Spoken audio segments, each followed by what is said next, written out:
কিভাবে বেনজির গ্রেপ্তার হলো দুবাইয়ে তা নিয়ে নানা রকম কাহিনী এখন বের হচ্ছে। কেউ কেউ বলছেন যে দুবাই বিমানবন্দরে অবতরণের সময় এআই ক্যামেরায় সে শনাক্ত হয়, তারপর তাকে গ্রেপ্তার করা হয়। কিন্তু অন্য সূত্রগুলো বলছে যে না, একটি বিপণী বিতান থেকে পুলিশ তাকে গ্রেপ্তার করে এবং এই গ্রেপ্তারের নেপথ্যে আছে তার সহযোগীরা। তার সহযোগীদের সাথে বেনজিরের সম্প্রতি অর্থ সম্পদ ভাগাভাগি নিয়ে দ্বন্দ্ব দেখা দেয়। এই দ্বন্দ্বের প্রেক্ষিতে তার সহযোগীরা তাকে গ্রেপ্তার করিয়ে দেয় দুবাই পুলিশকে, এই কথা বলে যে ইন্টারপোলের রেড নোটিশ আছে এবং মার্কিন নিষেধাজ্ঞা আছে। এইভাবে দুবাই পুলিশকে তারা ইনফ্লুয়েন্স করার প্রেক্ষিতে দুবাই পুলিশ তাকে গ্রেপ্তার করে। এই হচ্ছে ঘটনা। সেখানে পুলিশে থাকা অবস্থায় বেনজির আহমেদের বিপুল অর্থ বিনিয়োগ হয়। আরাফ খানের নাম জানেন, এটা সবাই জানে যে আরাফ খানের যেই শত শত কোটি টাকা বিনিয়োগ স্বর্ণের ব্যবসায়, তার নেপথ্যে আছে বেনজিরের টাকা।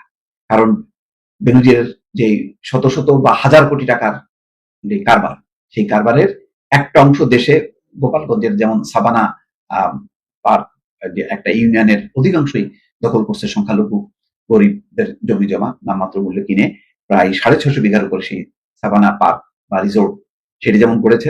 বান্দরবন, সুন্দরবন থেকে শুরু করে নানা প্রান্তে তার সম্পদ তো আছেই, এর বাইরেও যে সম্পদগুলো তার নানা অংশ মালয়েশিয়াতে, দুবাইতে বা ইউরোপ আমেরিকাতে আছে।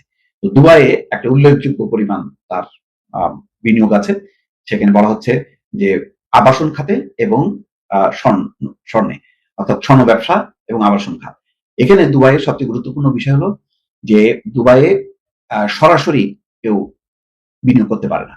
দুবাইয়ে যার ব্যবসা বাণিজ্য আছে, যার বৈধ কাগজপত্র আছে, সে ব্যবসা বাণিজ্য করতে পারে। তো সেই হিসাবে যখন বেনজির পুলিশে ছিল তখন তো তার পক্ষে তো সরাসরি ব্যবসা করা সম্ভব না। তো দুবাই অবস্থানরত কিছু মানুষকে তিনি টাকা দিয়েছে, সেই টাকা দিয়ে স্বর্ণের ব্যবসা হয়েছে, সেই টাকা দিয়ে আবাসন খাত যেমন মার্কেট কেনা হয়েছে, প্রচুর ফ্ল্যাট কেনা হয়েছে, বাড়ি কেনা হয়েছে, রিসোর্ট কেনা হয়েছে। সেই রিসোর্টে শুধু আরাফ খান না, আরাফ খানের মতো অনেকে জড়িত দুবাইয়ে। তো এখন যেহেতু ভাগ্য অনিশ্চিত বেনজির আহমেদের, তার বিদেশে অবস্থান করতে হচ্ছে, এক দেশ থেকে আরেক দেশে পালিয়ে বেড়াতে হচ্ছে, বিভিন্ন পাসপোর্ট ব্যবহার করতে হচ্ছে, ফলে এখন তার যে এই সব খরচ পরিচালনার জন্য তার টাকা দরকার। সেই টাকা নিয়ে এই ব্যবসায়ীদের সঙ্গে, তার পার্টনারদের সঙ্গে তার দ্বন্দ্ব হয়। তখন এই সহযোগীরা চিন্তা করলো যদি পুলিশ তাকে গ্রেপ্তার করে তাহলে আর মানে তাদের উপরে যে চাপ দেবে বেনজির, সেই উপায় থাকবে না।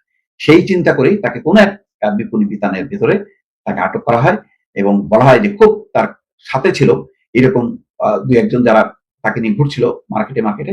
এক পর্যায়ে পুলিশ এসে গ্রেপ্তার করে, তখন আস্তে করে তারা ছটকে যায়। এগুলো দুবাইয়ের নানা সূত্র থেকে এই খবর বের হয়েছে এবং সেই কারণেই মানে প্রথম আলো সেসব সূত্রের বরাদ দিয়ে একটি রিপোর্ট করেছে।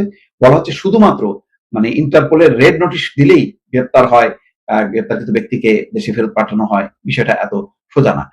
কারণ গ্রেপ্তার হবার পর যদি অন্য দেশের পাসপোর্ট থাকে, তারপরে তার গ্রেপ্তারের পর সেই গ্রেপ্তারকৃত ব্যক্তি যদি দাবি করতে পারে যে তার জীবন সংখ্যার ব্যাপার আছে, সে ন্যায় বিচার পাবে না, তখন কিন্তু যে দেশে আটক হবে সেই দেশ তাকে পাঠাবে না, বরং সেই দেশে কোনো বেআইনি কর্মকাণ্ড করছে কিনা তার ভিত্তিতে তার বিচার হবে, নতুবা তাকে ছেড়ে দেওয়া হয়। এই হচ্ছে বিষয়। ফলে ইন্টারপোলে প্রায় বাংলাদেশের এখন পর্যন্ত 59 জন এই বঙ্গবন্ধুর হত্যা মামলার আসামি থেকে শুরু করে বিভিন্ন অপরাধ, এরকম 59 জনের তালিকা আছে। ইন্টারপোল ইচ্ছা করলেই সবাইকে ধরতে পারে, কিন্তু ধরে না, নানা বিবেচনা, বাংলাদেশের রাজনৈতিক পরিস্থিতি তারা বিবেচনা করে।